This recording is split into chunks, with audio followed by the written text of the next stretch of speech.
Hi guys, this is your Gem in Ear Tarot Reader. So alamin natin kung ano ang gustong iparating sa iyo ng reading na ito. Just a reminder, this is general reading, so this may or may not resonate with you, so don't take it personally. This is just a guide. This is also a timeless reading, so kung panood mo ito sa ibang panahon at ibang pagkakataon, possible na nakatadhanang mapanood mo ang reading na ito. Maaaring mga advice and messages na pag-pull out natin ay makatulong sa iyong sitwasyon. Also, please like, share, comment, and follow my page for more videos like this. Okay? Maaaring may purpose, may dahilan kung bakit kailangan mong mapanood ang reading na ito. Maaaring merong gustong ipahiwatig or iparating sa'yo.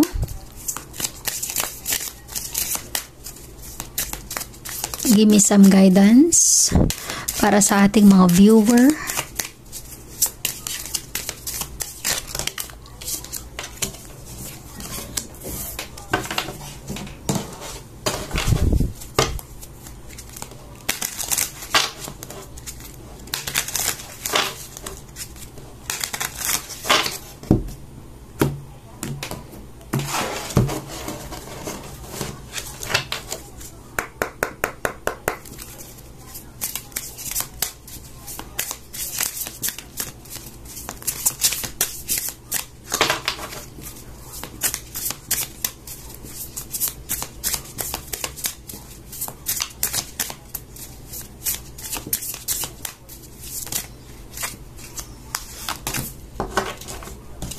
Okay, let us see your energy you have here. 6 of Wands. Maaaring ka connected with a 4 sign, Aries, Leo, Sagittarius, or possibly may 4 sign sa energy mo. Possible may letter E, may letter A, may letter F sa pangalan mo or sa taong connected sa iyo. 6 of Wands is a victory, success. Maaaring ko na-promote, na-recognize, na-awardan. May mga taong talagang namangha sa galing mo, sa confidence, sa strength mo, sa abilities mo, sa kung ano yung meron ka. Kumbaga, proud at galing na galing sila sa'yo. Nakamit mo yung nais mo, victory and success. Napangarangalan ka, na-awardan ka, or kung ano man yung recognition na na-receive mo, resonate as it is, particular sa trabaho, sa career. Or kahit sa relationship, posible rin itong 6 of Wands kasi ibig sabihin yan, maraming mga taong na-attract sa'yo. Nagkakagusto or namamangha. Okay? Let us clarify that. You have the 5 of Pentacles, an earth sign. Maaaring ka connected with an earth sign, Taurus, Virgo, and Capricorn. Possible na may letter E sa pangalan mo or sa taong involved sa'yo, and you have the Tower. Maaaring may letter J, may letter E, may letter A. May letter P sa name mo or sa taong involved sa'yo. Okay. So this energy tells me na there's a sudden change, may bigla ang pagbabago.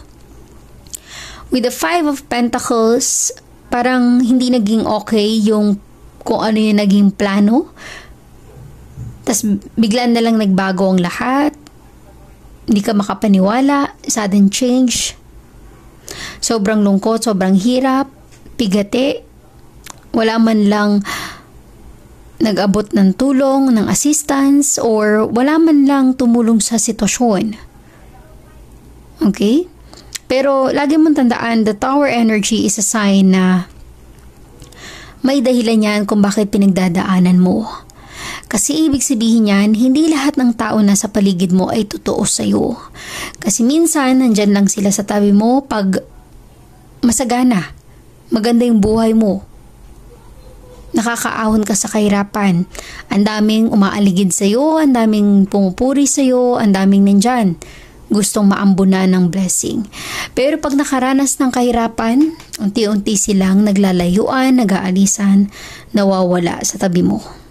Kaya dito mo makikita yung mga taong talagang mapagkakatiwalaan at maaasahan mo dahil nandyan pa rin sila despite of all the challenges na na-encounter mo sa buhay. mga problemang pinagdadaanan mo, dun mo malalaman yung mga taong sincere at totoo sa'yo at yung mga taong meron lang gustong makuha sa'yo or meron lang habol sa'yo. Okay? Kumbaga, dun mo makikita yung mga totoong tao in your life. Again, you have the Three of Pentacles, an earth sign. Maaaring connected ka with a strong earth sign, Taurus, Virgo, and Capricorn. Posibleng may letter C, may letter A, may letter B sa pangalan mo or sa taong involved sa'yo.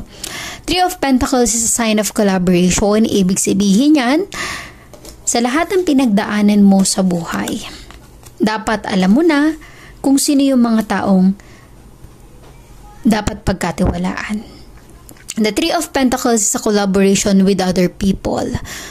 Huwag mo nang aksayahin yung panahon at oras mo sa mga taong nang iwan sa'yo nung oras na kailangan mo sila. Hindi sila totoong tao for you.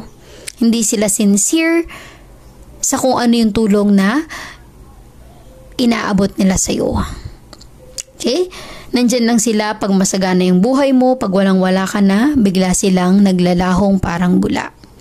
Minsan, itong sudden change or biglaang pagbabago sa buhay mo ay ang magpapamulat sa iyo sa katotohanan. Kaya, kailangan mong pumili wisely. Okay? Huwag ka na magpapaloko, magpapalin lang sa kung ano yung mabubulaklak na salita na sasabihin nila. Minsan, kailangan talaga nating kumbaga pagdaanan nito para maging eye-opener itong kahirapan, sudden change or biglang pagbabago sa iyong sitwasyon kasi dun mo malalaman yung mga taong totoo at sincere sa'yo. So hopefully nakatulong sa'yo ang reading na ito. Please like, share, comment, and follow my page for more videos. Have a great day.